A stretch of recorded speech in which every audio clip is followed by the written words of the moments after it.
Place à la rencontre. Aujourd'hui, notre invité sont deux invités, deux sociologues de générations différentes. Le premier est directeur d'études à l'EHESS et a commencé la sociologie dans les années 60. La seconde est directrice de recherche au CNRS et a découvert la sociologie dans les années 90 en lisant le premier. Entre octobre 2021 et février 2023, ils se sont vus semaine après semaine pour s'entretenir. De quoi ? De sociologie, évidemment. Comment sont-ils venus à cette discipline? Quelle est leur méthode? Comment entendent-ils œuvrer à la société grâce à leurs travaux? Et surtout, comment défendre aujourd'hui la sociologie? Aujourd'hui, leurs échanges ont été publiés et ils sont ici pour en parler. Bonjour Luc Boltanski. Bonjour. Merci beaucoup d'être dans le studio des Midis de Culture. Jeanne Lazarus va nous rejoindre dans quelques instants. Comment s'invente la sociologie? C'est le titre de votre livre, donc écrit aussi avec Jeanne Lazarus et Arnaud Esquer. À la fin de l'avant-propos, Luc Boltanski, on peut lire ceci. Ce livre est une sorte de mémoire écrit pour défendre la sociologie dont nous considérons souvent qu'elle est injustement décriée. Est-ce que vous pensez vraiment que la sociologie est aujourd'hui décriée? Écoutez, je pense qu'il appartient à la sociologie d'être une discipline en crise. J'ai lu récemment les cours au Collège de France de Raymond Aron qu'il a professé en 69-70, qui porte entièrement sur la crise de la sociologie.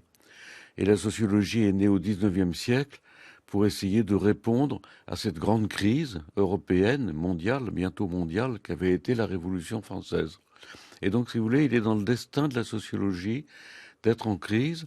Ce qui est une excellente chose dans un sens, c'est que ça l'oblige à réfléchir sur elle-même et que ça stimule la réflexivité qui est le rôle, au fond, qu'elle joue dans la société. Donc pas besoin de la défendre finalement. Il vaut mieux même œuvrer à cette crise, Luc Boltanski. Il faut lui maintenir son lustre. Il faut qu'elle puisse être désirée. Quand je suis rentré dans la sociologie, j'avais 20 ans. J'avais jamais lu une ligne de Durkheim. J'ai essayé de lire un petit peu de Durkheim, son traité de sociologie. Ça m'a beaucoup ennuyé. Mais c'est quand même pas mal.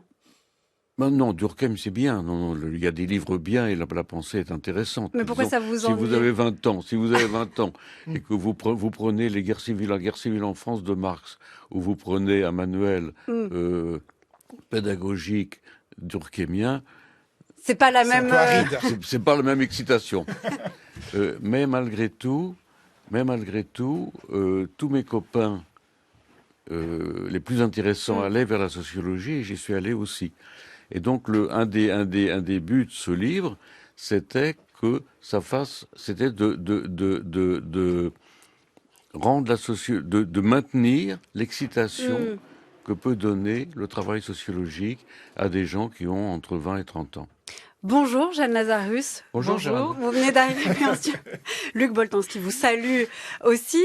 Je demandais à Luc Boltanski à l'instant, je citais l'avant-propos où vous disiez que la sociologie était décriée et que ce livre, Comment s'invente la sociologie, était là aussi pour la défendre. Est-ce que vous trouvez vraiment, vous, que la sociologie est décriée, sachant, je vais un peu corser ma question, qu'on voit énormément de sociologues dans les médias, qu'on fait part de leurs publications, qu'ils ont en fait accès aussi aux responsables politiques? Oui, alors c'est tout le paradoxe de la sociologie. C'est à la fois une discipline qui est connue, qui est appréciée, qui est parfois lue en dehors du monde universitaire, mais qui reçoit aussi beaucoup de critiques autour du fait qu'elle serait politisée, qu'elle ne serait pas suffisamment scientifique, et puis que finalement ce ne serait peut-être pas vraiment une discipline universitaire parce que pas très éloignée de commentaires que chacun et chacune peut faire au jour le jour. Et c'est justement ces questions-là qu'on a voulu regarder de près, avec une interrogation sur la demande sociale que reçoit la sociologie. Donc c'est en fait c'est plutôt bien d'être critiqué parce que ça veut dire qu'on existe. Hein. On va vous retrouver exactement, c'est ce qu'a dit Luc Boltanski juste avant. C'est parfait. Et ça veut dire aussi que on est, quand on est sociologue, un peu chargé de répondre à cette demande sociale. Et c'était l'un des débats qu'on a pu avoir. Comment on fait? Est-ce qu'on accepte de répondre aux questions telles qu'elles sont posées par ceux qui nous les posent? Est-ce qu'on change les questions? Ça, c'est souvent, les universitaires adorent faire ça, dire que la question n'est pas bien posée, qu'il faudrait replacer les termes du débat autrement, etc.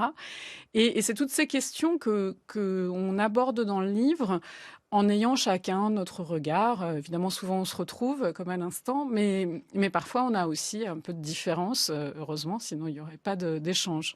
Alors effectivement, ce livre, il est constitué de 3 parties. Il y a une partie où vous revenez sur votre parcours, une partie où vous revenez sur la méthode, une partie aussi sur le rapport à la société. C'est la sociologie dans la société. Et j'aimerais venir tout de suite à cette question qui est importante, parce que vous l'avez soulevée, Jeanne Lazarus, c'est que la demande sociale, c'est quoi? C'est quoi? C'est des hommes politiques, des responsables politiques qui tout à coup auraient soulevé des sujets dont vous devriez vous saisir, par exemple, je sais pas moi, l'éducation, les inégalités sociales, le rapport à l'alimentation, ou est-ce que c'est vous qui repérez des phénomènes dont vous allez vous emparer en fait? Cette demande sociale, elle émane de qui?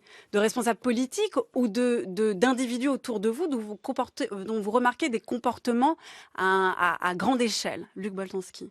Écoutez, vous avez très bien posé la question. La sociologie a 2 objets. Elle a d'abord un objet qui sont ce qu'on appelle les problèmes sociaux. On va lire, on va entendre à la radio, on va lire dans les journaux. En ce moment, par exemple, je prends un exemple qui me passe par la tête, l'agressivité à l'égard des mères est un problème social. Bon, ce sont des problèmes dont la sociologie peut étudier d'ailleurs comment ils deviennent des problèmes, mais qui sont souvent livrés à des sociologues. On se dit, on va demander à des sociologues de travailler sur ces problèmes sociaux. Et les sociologues doivent le faire. Mais qui ils ne doivent pas les mépriser. Qui demande dans ces cas-là? Quoi? Qui demande, par exemple, dans ces cas-là? Qui demande? Ça peut être des organismes d'État, des organismes de ministère. Ça peut être et ça peut être aussi des organismes critiques qui disent mais on nous répète sans arrêt que les maires sont attaqués, mais on ne se demande pas pourquoi ils le sont, et il faut aussi interroger les gens qui sont accusés de ces méfaits. Bon, vous avez aussi des organismes, vous avez à la fois des organismes de maintien de l'ordre, on va dire, et des organismes critiques. Et c'est un objet que les sociologues doivent respecter. Ils doivent répondre à cette demande. Mais elle n'est pas toute la sociologie. Parce que ce qui intéresse les sociologues en tant que sociologues, en tant qu'ils appartiennent à leur discipline, c'est des questions sociologiques. C'est-à-dire, c'est des problèmes qui concernent la société dans son ensemble, qui concernent les concepts nécessaires pour étudier les problèmes sociaux.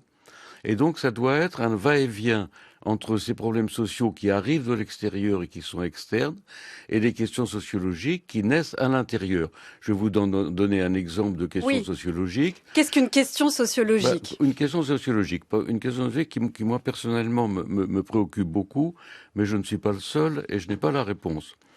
C'est que quand vous faites une sociologie de petits groupes, d'une association, de 2 associations, vous avez des méthodes et vous avez des résultats qui sont d'un certain type.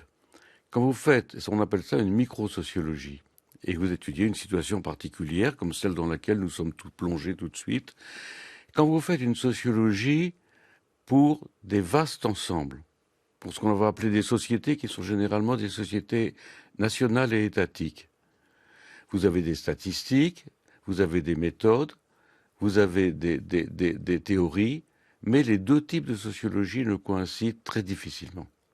Vous passez très difficilement des résultats d'une microsociologie à des résultats d'une macrosociologie et vice-versa.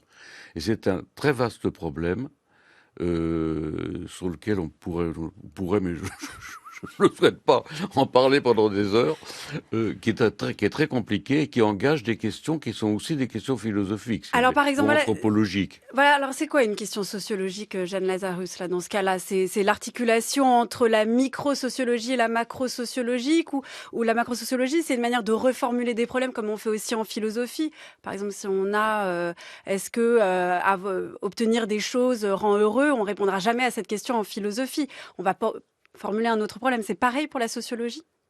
Oui, c'est pareil. Et la sociologie a des liens avec la philosophie. Un certain nombre des sociologues fondateurs avaient d'abord suivi des études de philosophie, étaient souvent agrégés de philosophie. Et c'est donc pas complètement surprenant qu'on retrouve le même genre de procédé. Sauf que vous, c'est après vos enquêtes, en fait, que ça arrive, ces questions-là. Pas forcément. Alors, ça fait partie après de la diversité des sociologues. Certaines façons de travailler vont commencer par partir d'un problème social et puis, pour y répondre, rencontrer des questions sociologiques. Et puis, dans d'autres cas, certains sociologues sont plus théoriciens ou sont mus d'abord par répondre à des questions sociologiques, donc on pourrait dire des questions un peu disciplinaires, universitaires, qui ont plus comme lieu le séminaire ou des documents très internes à la discipline. On peut partir de ce genre de questions-là et puis après chercher un terrain pour essayer de les explorer. Et c'est là la différence peut-être avec la philosophie, c'est que on ne peut pas faire de sociologie sans passer beaucoup de temps à regarder le monde, ce que nous appelons le terrain, et qui peut là aussi avoir de multiples formes, être très micro et observer des gens dans leur vie quotidienne. Ça peut faire des statistiques, c'est aussi une autre façon de faire du terrain. Mais il y a un moment où ces questions sociologiques se confrontent à ces données, et c'est dans cette articulation-là que se fait la sociologie. Et vous appartenez à quel type de méthode? Vous avez quelle méthode, Luc Boltanski et Jeanne Lazarus? Je précise en fait que vous le dites dès le début de votre livre, vous appartenez quand même à la même école. Jeanne Lazarus, vous avez découvert la sociologie en lisant du Luc Boltanski, en suivant aussi ses cours. Vous, c'est quoi votre méthode? Jeanne Lazarus. Alors moi, j'ai une méthode assez peu cadrée, si on peut dire. Chaotique. Oui, et en même temps, je raconte aussi dans le livre que j'ai une formation très classique d'Hippocane, de Cagne, je sais faire des dissertations, etc. Donc c'est pas non plus complètement anarchiste, mais moi j'ai toujours travaillé en essayant, disons, de suivre ma curiosité. Et donc de partir de questions qui m'intéressaient ou de lieux qui m'intéressaient, et puis d'aller voir les gens, de commencer par identifier entendre, des lieux où vous pourriez poser cette question de manière plus adéquate. Oui, et donc moi je me suis intéressée aux questions d'argent, et je me suis dit qu'un endroit où voir l'argent, c'était d'aller dans les banques. Donc je suis allée dans les banques voir ce qui s'y passait. Donc j'ai commencé par simplement regarder, écouter, et à partir de ça, essayer de me dire, quelles questions je vais poser là-dessus. Parce qu'on peut décrire, mais c'est une des parties du travail, mais ça suffit pas. Et donc ensuite, pour chercher des questions, eh bien là, je me suis plongée plutôt dans des choses plus théoriques, et notamment dans les travaux de Luc, mais pas uniquement, pour essayer de voir ce que tout ça pouvait avoir d'intéressant pour quelqu'un d'autre que moi, c'est-à-dire pas juste quelqu'un qui avait envie de savoir ce qui se passait dans une banque, mais de se demander qu'est-ce que ça avait comme signification sociale, de se dire que la banque, c'était un endroit où tout le monde passait. Je me suis aperçue assez vite que dès que je disais que je travaillais sur les banques, au début, les gens me disaient « mais pourquoi tu travailles là-dessus ?» Et puis 5 secondes plus tard, ils me disaient « ah mais justement, j'ai vu mon banquier il y a quelques semaines et il s'est passé telle chose et telle chose ». Donc en fait, on a plein de choses à raconter là-dessus, et que c'est un sujet qui est au cœur de la vie quotidienne, de la construction du salariat, de la construction de la classe moyenne, et progressivement, c'est autour de ces questions-là que j'ai creusé et que j'ai construit des questions plus théoriques. Et puis, progressivement aussi, l'idée, c'est d'arriver à construire des concepts, soit d'emprunter des concepts qui existent déjà et de les faire travailler avec les données qu'on trouve, soit sur le terrain qu'on a, de trouver des concepts qui vont nous aider à articuler tout ce qu'on trouve. Luc Boltanski, je vais vous reposer la question de votre méthode, de votre école, votre manière de travailler. Mais avant, j'aimerais qu'on écoute la voix d'un grand sociologue qui, lui aussi, est passé par la philosophie. Bon, il est vrai que la sociologie n'est pas toujours facile à vivre.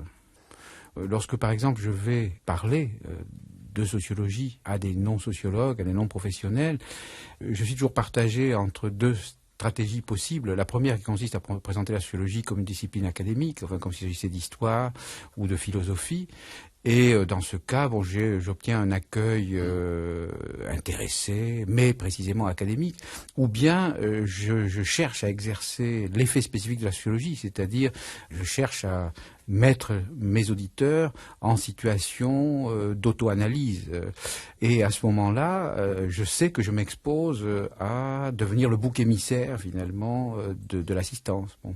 Je pense que la vérité sociologique, enfin je mets vérité, mon hésitation marque des guillemets, hein, la vérité sociologique a une telle violence qu'elle blesse, enfin, elle fait souffrir. Et du même coup, les gens se libèrent de cette souffrance en la reprojetant sur celui qui apparemment la cause. Enfin.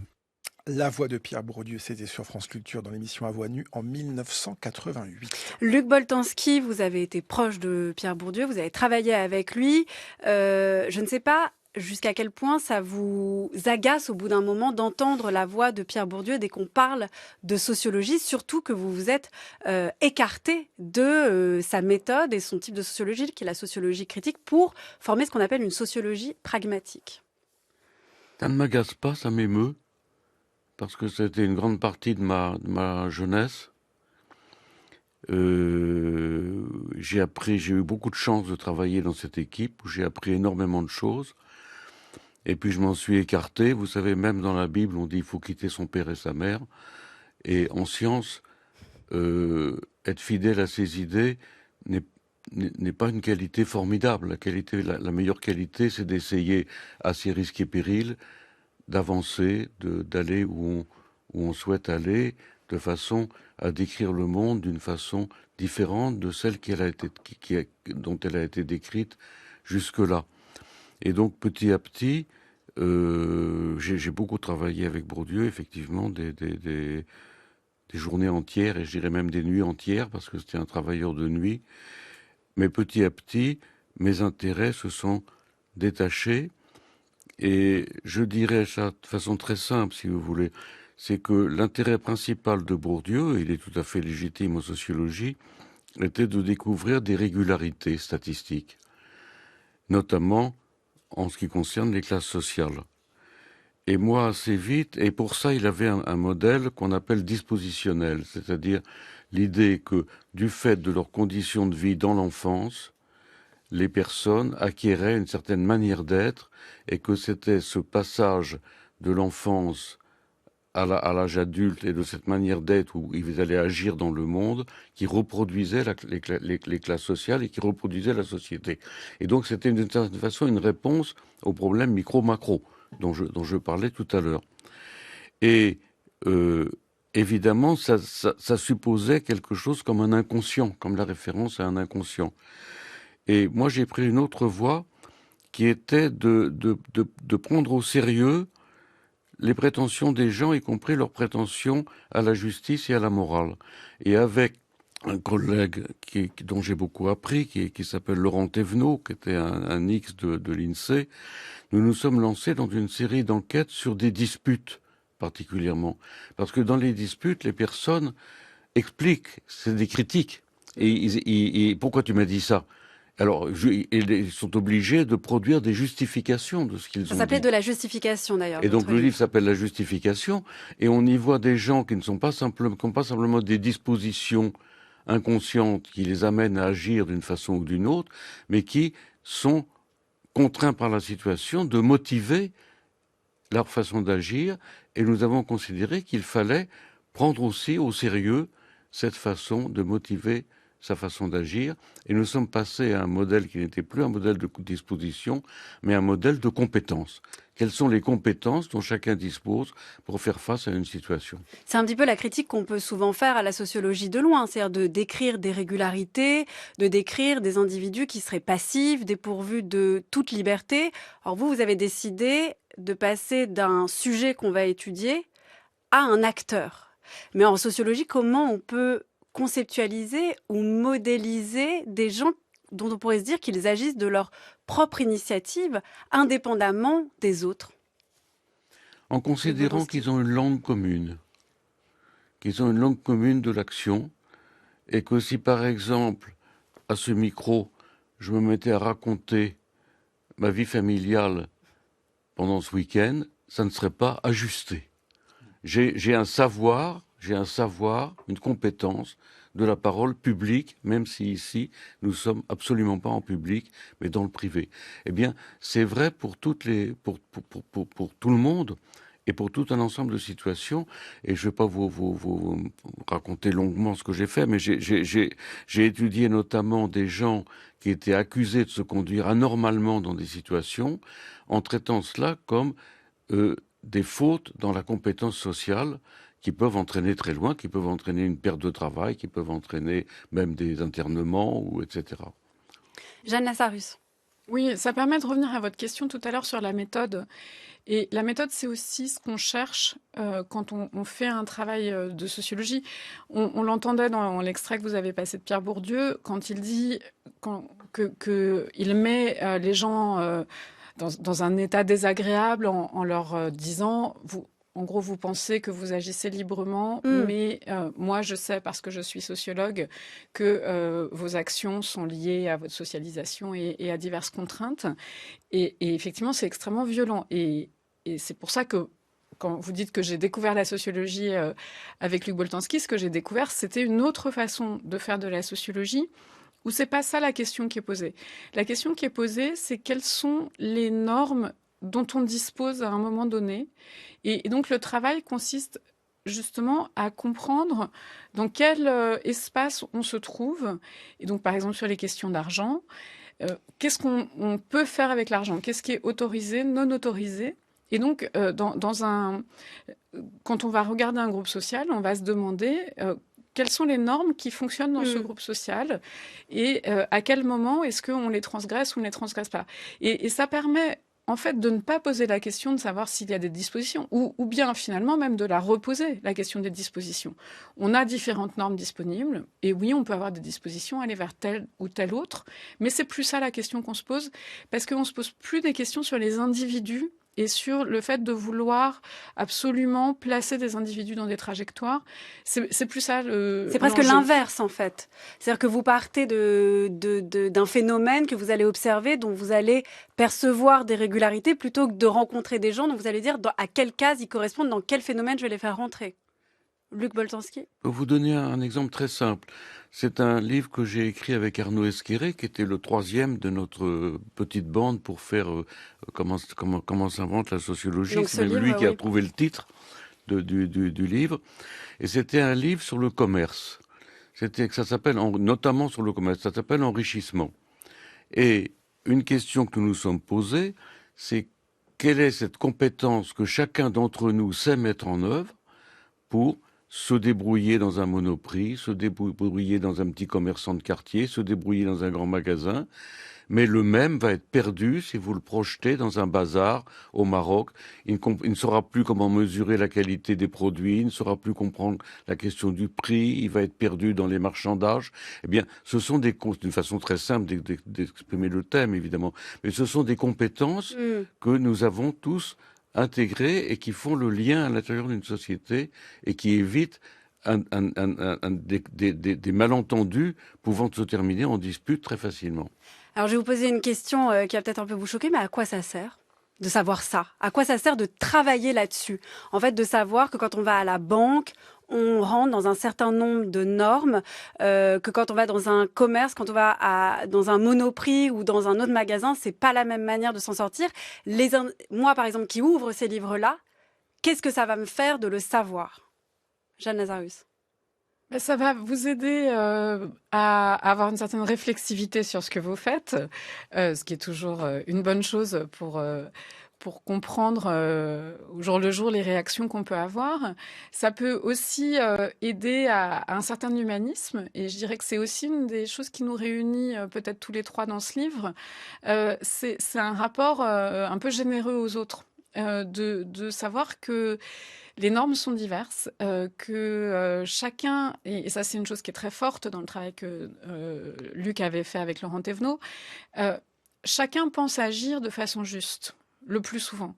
Et c'est ça qui est très compliqué dans les disputes. Les disputes deviennent très violentes quand chacun est persuadé d'avoir raison et que l'autre ne veut pas accéder aux arguments qu'on donne parce que il est, lui, sur un autre cadre de justification. Et donc, c'est à ça que ça sert. C'est à mieux se comprendre les uns les autres, à comprendre ce qui se passe, à comprendre aussi des rapports de force.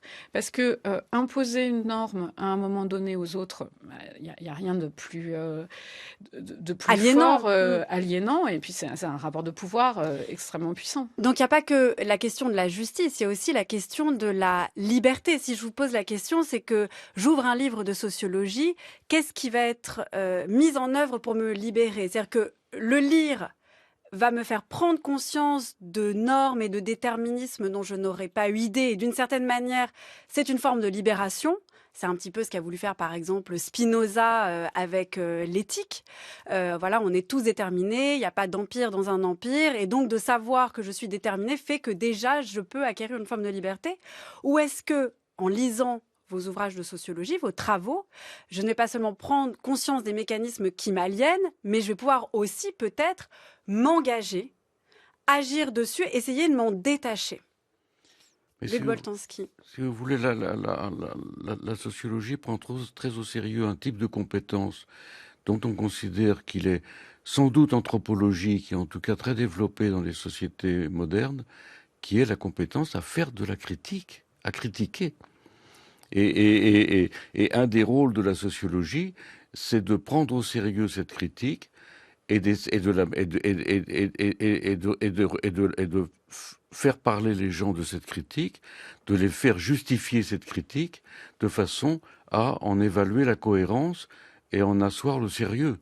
Et donc, si vous voulez, c'est un rôle social qui est très important, qui n'est pas simplement le rôle critique, qui peut être un rôle de défense de certains dispositifs d'ordre, mais c'est là que se fait le lien entre la sociologie et la politique, si je puis dire, avec des différences dont on parlera peut-être si on a le temps, qui sont gigantesques.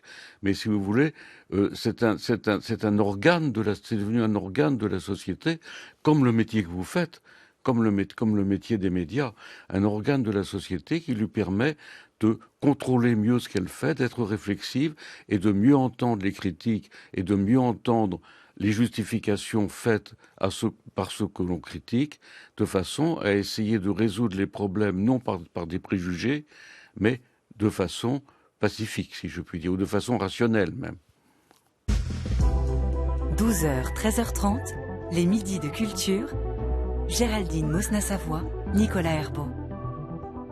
On peut dire que la célèbre définition d'Aristote, l'homme est un animal politique, ce qui signifie dont la nature est de vivre en groupe, que ce groupe soit de nature politique comme le clan, la cité, la tribu, la nation, l'empire, ou de toute autre nature, contient déjà en germe la sociologie.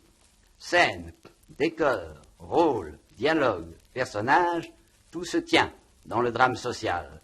Sciences sociales et sciences humaines ne sauraient donc cohabiter en vertu de leur unité profonde, mais que leur demeure soit commune ou simplement voisine, un fait est certain, c'est que sous l'un ou l'autre de leurs trois noms, sciences humaines, sciences sociales ou sociologie, elles sont de plus en plus à l'ordre du jour des préoccupations contemporaines.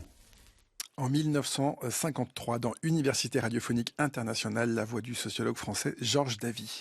On peut dire, vous en avez parlé, Luc Boltanski, vous avez parlé de la politique, on peut dire que la politique et la sociologie ont la même substance, qui est la vie en société, mais ils n'ont pas les deux n'ont pas les mêmes horizons. Comment bien distinguer le travail, l'approche des sociologues du travail des politiques? Ça semble évident a priori.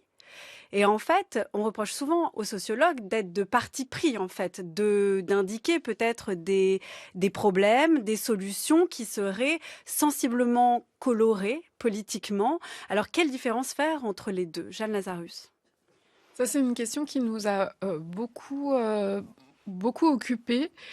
Pas forcément de faire une différence, mais plutôt de comprendre comment la sociologie doit répondre à cet enjeu qui est qu'elle est mobilisée par la politique, que ce soit les partis politiques, les syndicats ou... c'est pas que des individus seuls qui lisent de la sociologie chez eux. Oui, et les sociologues sont à la fois critiqués pour ça et aimés pour ça. Et par ailleurs, la plupart des gens qui s'engagent dans la sociologie sont des gens qui ont envie d'agir sur le monde, pas forcément en étant eux-mêmes en responsabilité, mais évidemment, dans ce regard un peu extérieur, il y a bien un but de transformation. Donc le lien avec la politique, il doit être assumé. En revanche, toute la difficulté, c'est de s'assurer qu'on fait un travail qui est reconnu comme étant un travail universitaire et donc qui a cette légitimité-là avant de pouvoir éventuellement être mobilisé dans un espace politique. Donc là, c'est toute la question de comment on fabrique une discipline universitaire. Comment on tombe pas dans l'opinion ? Comment on tombe pas dans l'opinion et puis comment est-ce qu'on fait la différence entre un sociologue et puis quelqu'un qui n'est pas sociologue? Est-ce que quelqu'un qui nous parle des rapports hommes-femmes est forcément sociologue? Pas forcément, mais on peut avoir des sociologues qui vont le faire. Et donc il y a la question de la différence avec la politique, mais il y a la différence avec plein d'autres choses. La différence avec le journalisme, la différence avec simplement des gens qui regardent le monde, avec la littérature. Donc toutes ces questions-là de différence, toutes les sciences humaines ont ce genre de questions.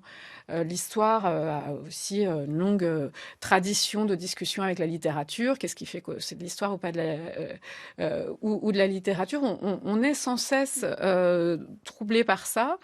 Avec une discipline qui, à la différence d'autres, n'a pas de frontières extrêmement marquées. Ça, c'est quelque chose dont on a beaucoup discuté ensemble.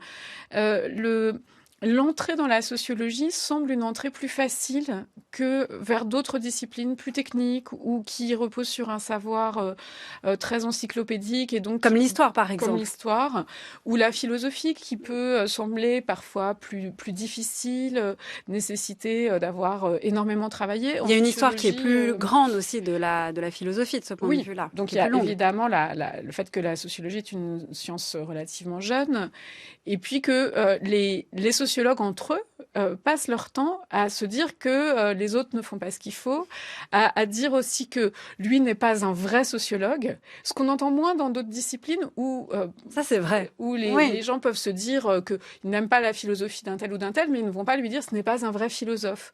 Et alors qu'est-ce que vous répondez justement à ça, vous deux, quand on attaque la sociologie en disant c'est pas, y a pas c'est de l'opinion, c'est du militantisme, c'est une vraie question qui se pose, d'autant que vous avez des querelles, voilà, vous avez des écoles, des clans de sociologie qui sont différents. Comment vous faites pour faire face, pour prouver la validité scientifique de vos théories face à d'autres, non seulement productions, mais face aux détracteurs?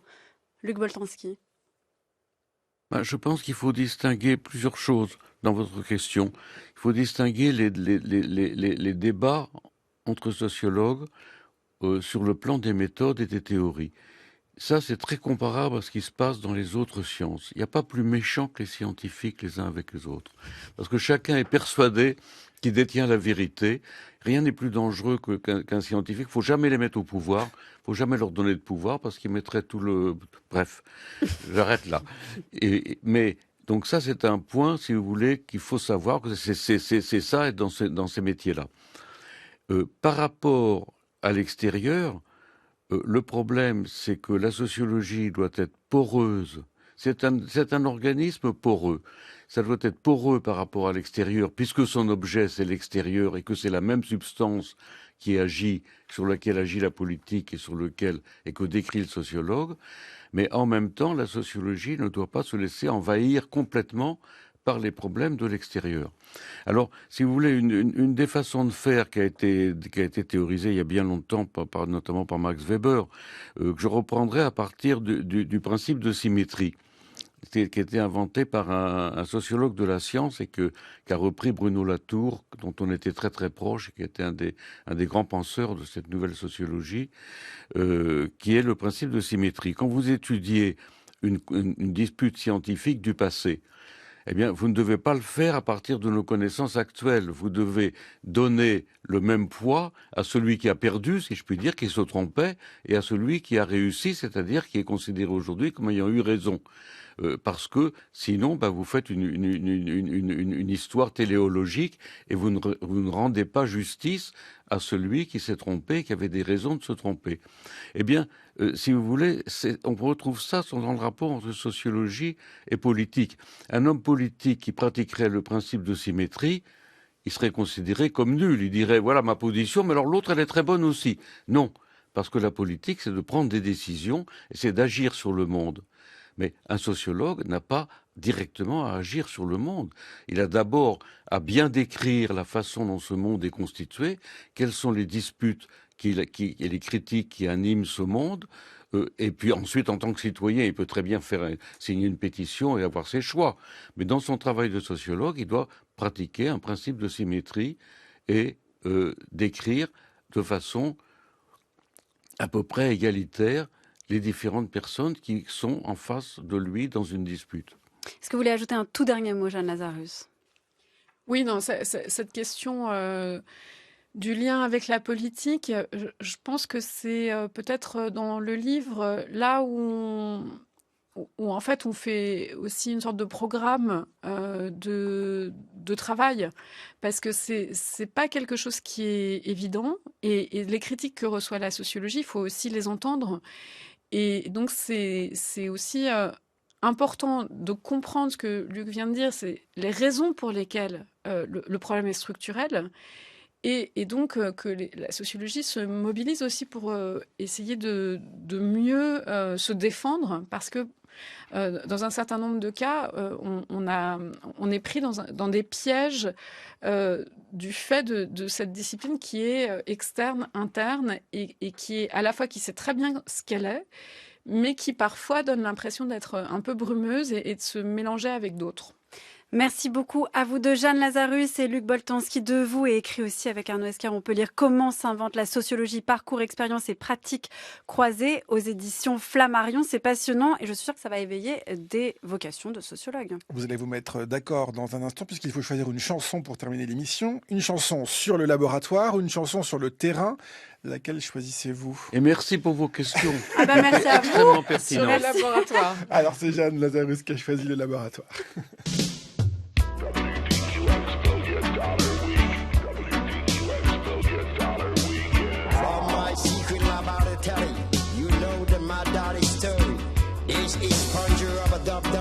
From heaven, Lee Scratch Perry,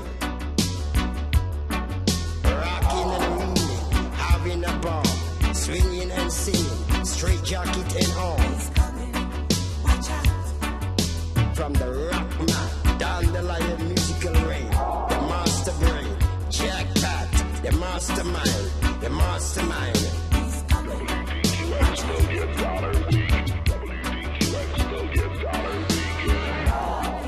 Un grand merci à l'équipe des Midis de Culture qui sont préparés tous les jours par Aïssa Touendoy, Anaïs Isbert, Cyril Marchand, Zora Vignier, Laura Dutèche-Pérez et Manon Delasselle.